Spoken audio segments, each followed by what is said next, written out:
It's a cold world we live in. Y'all check this out. My neighbor has been battling with his ex-wife over custody and child support for about 6 months. And just as he was getting ready to win and have custody of his daughter, and she was going to be put on child support and supervised visitation, she pulled out the I want a DNA test. And I'm going to have you guys know, this wasn't even his daughter, and she knew all along. She was just trying to screw him over, remove him from this child's life, put him on child support so that she could get back with the father who just got out of prison. I mean, look, this is like right out of the Springer Show bullshit. She's a Christian, goes to church every Sunday, teaches Sunday school. I mean, I'm here to tell you guys, be effing careful. These women are vindictive as shit, and they hide behind the Bible. Oh my God, I can't even believe it. So this woman was basically trying to rob this man. That's what that was. That was robbery. She knew that wasn't his child. She took him to court trying to extort money out of him for a child that wasn't his. So that was robbery, or I guess attempted robbery. That's what it was. She was trying to rob that man, and she should be in jail for that. Of course, she's not going to have to do any time or have any repercussions for it, but she should be in jail for that because it was very clear what she was doing. The only reason she asked for the DNA test is because she was about to lose her child. If it wasn't for that, she would have never revealed that he wasn't the father. And for anybody out there who believes that she didn't know that he wasn't the father, you are absolutely crazy. If the man asked for a DNA test, of course that makes sense, but she did, and she only asked for it once she knew she was losing the case. This woman should be locked up. And the fact that she was going to use his child support to pay for a child that wasn't his, and the real father was going to live off the money that he was sending for his child, and she was going to take the child from this man, so he would have been devastated because he would have had to live his life not being able to see a child who wasn't his child in the first place. Some of these women have no morals whatsoever. There is no level this woman would sink to get what she wants. This is why you men got a DNA test. It is proven through shows like Divorce Court, Jerry Springer, Maury, that these women have no problem lying on a man to get him to take care of a child, knowing that the child isn't his. They have no problem doing this, so you gotta protect yourself out there, fellas. And the part when he said a lot of these women are vindictive, but they hide behind the Bible, that is the absolute truth. Please do not let that fool you men into believing that she's a good woman because she goes to church on Sunday. I am not saying women who go to church are bad, but you can't believe all women who go to church are good, because there are a bunch of them out there who are just like this. He said she taught Sunday school. You know how many men would have fell for that? Oh, she teaches Sunday school, so she must be good. Wrong. That is not what that means. So y'all gotta do more than just listen to what they're saying, fellas. You have to watch her actions, make sure she's moving a certain way. Even with all that being said, there is a chance that she still could pull a stunt like this on you. So you gotta be careful out there. Protect yourself, fellas. But this story is crazy. I used to be married to a guy that would wait until we got back home from a night out on the town to tell me, oh, by the way, you looked nice tonight. And when I finally pointed it out to him, he was just like, oh. And then he did try to make an effort to compliment me before we left the house, but you know, it wasn't quite the same. On Thursday, a woman at work said, you look so pretty, what is this glow about? And I paused, and then I said, I'm dating.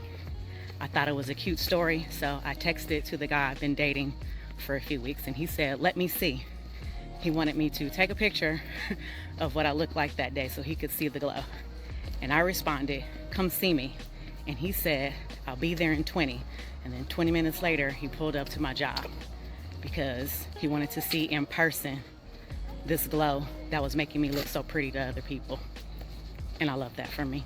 Now, let me just say, I am not here to dim this lady's light. I'm happy for her that she's in a good place. She has a glow about her. That's great. But I do have a comment I want to make about this. I don't like when people make these videos and they talk about the one thing that the other person didn't do and how the new person that they're dating is so great. But there are a couple problems with that. Number one, you've only been seeing this guy for a couple weeks. You're in the honeymoon stage. It's always a glow in the honeymoon stage. Everybody's glowing. It looks like a damn glow stick factory when you're in the honeymoon stage. So that doesn't mean anything to me. Number two, there's always going to be something you don't like about the other person. You just haven't found this new guys yet. You're going to find it though, so don't worry about that. You're just going to be swapping one thing for something else. And number three, when y'all do this, y'all kind of leave out all of the good stuff that the other person did. It would be like me coming on here saying, well, you know, in my last relationship, the one thing my ex-girlfriend never did was when I came home from work, she never gave me a kiss on the cheek. But I left out the fact that she had dinner made, she was handling the kids all day, she had my work clothes ironed for the next day, the house was clean. I left all of that out because I'm just focusing on she didn't give me a kiss kiss on the cheek. That's all I'm saying. When we do stuff like that, we're downplaying all of the good stuff that person did because you were with that person for a reason. I am not trying to dim her light. I'm happy for her, but it's only been a couple weeks, and I just think it's unfair that you comparing what you have with this guy after a couple weeks to what you were dealing with after years. And the one thing about the singles out here in the single world, we all know a couple weeks don't mean nothing in the dating world. You would date somebody for a couple weeks and they would just ghost you. Maybe 20, 30, 40 years ago, you can date somebody and after a couple weeks you feel good about it, but in 2026, absolutely not. So all I can say is I wish you the best, but don't start Deion Sanders primetime end zone dancing just yet because it's still early. And I want to say this last thing.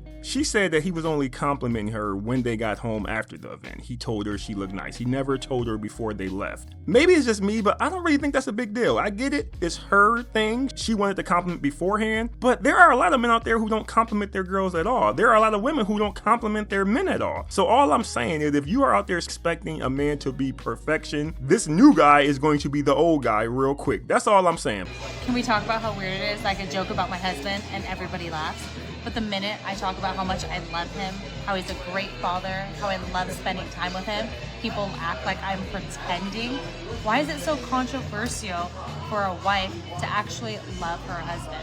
Because most of the women making that statement has never had a husband who loved them. And because of that, it's hard for them to love a man, so they believe all women should be like them. So they believe it should be hard for all women to love a man. Because most of their experiences with these men, primarily based on the men they chose to be with, hasn't been good. So to them, all men are just like the men that they picked, because in their heads, they can't imagine in any world where they picked wrong. That's just my reasoning. I could be wrong though. Bro, there's a lot of dudes out here who could get a lot of girls, but they just don't feel like it. Like, they don't feel like putting in the work to, message that person, talk to them for however long, meet up with them, take them out, all this extra stuff, like people just don't feel like doing that. So it's just like, they just stay away from it. And that's very understandable because, like, for me over time, like, of talking to so many people, being with so many people and stuff like that, it's just at a point where it just get tiring and you don't feel like doing it no more, I promise you. And your patience wears thin. Like, for me, if I'm talking to somebody new or whatever for like a day or two or whatever, and that person wouldn't hit me back within a certain amount of time, within like 24 hours or less or something like that, like, I delete the number and move on. Cause you just start noticing, bro, like, the time you have now, just like, I don't feel like putting in all that work to do something where it's most likely gonna go nowhere anyway. So it's like, you either put the time in with one person if you can, or just leave it alone. Cause I promise you, bro, like, people are always playing games and stuff anyway. So it's like, you gotta pick your poison with that. Like, you gonna be playing games with somebody, they're gonna be playing games with you.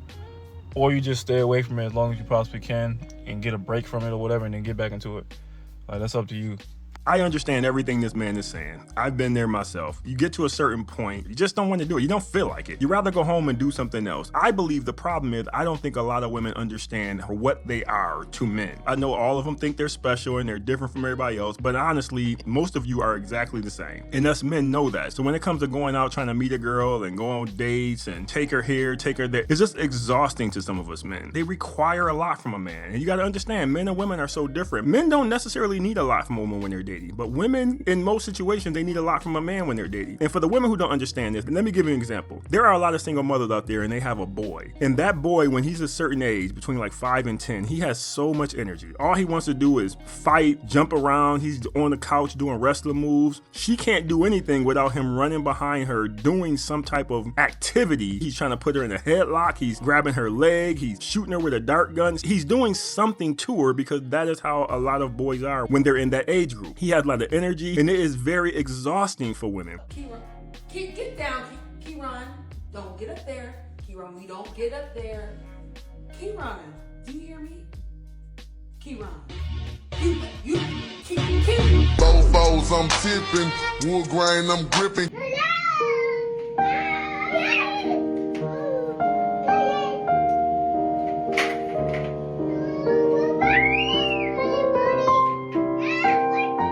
And this is why it's nice when you have the father in the home, because the boy can do all that stuff with him and the mother doesn't have to deal with it. Now, you still love the boy, that's still your son, but he's exhausting because you and him are different. Just like if you had a daughter, in most situations, you're not gonna have to deal with that because boys and girls are different. And that is exactly how it is when we're dating. Y'all just require attention. Y'all require stuff. And a lot of us men are just over that stuff. That's all it is. It doesn't mean all these men are done or they're giving up on you. It just means we have these moments where we just don't feel like dealing with it. And I'm gonna say this, and I know some people gonna look at me sideways, but this is why a lot of these men with money, they'll just go out and pay a call girl. They will, because at that point, they can just get what they want. They can just tell her to leave, or they can pay her extra. She can stay around, they can cuddle and watch TV, whatever it is, but he can pay for whatever that is, and then she leaves. He doesn't have to do the other stuff just to get the thing that he wanted in the first place. So it took me years to understand that, but I get that now. I understand why some men would go out and just pay for it. I had to realize that these men aren't paying for sex. They're paying so they don't have to do all of the stuff that men typically have to do to get the sex. And if that is all you want in that moment, that makes sense to me. And of course, I'm talking about men with money. I'm not talking about a guy spending his whole paycheck on it and now he can't pay his rent. That's stupid. But I say all that to say, I understand where this young man is coming from. When you get to a certain point in life where you're dealt with enough women, it's just not that serious. Please like the video and leave a comment. I love listening to what you guys have to say.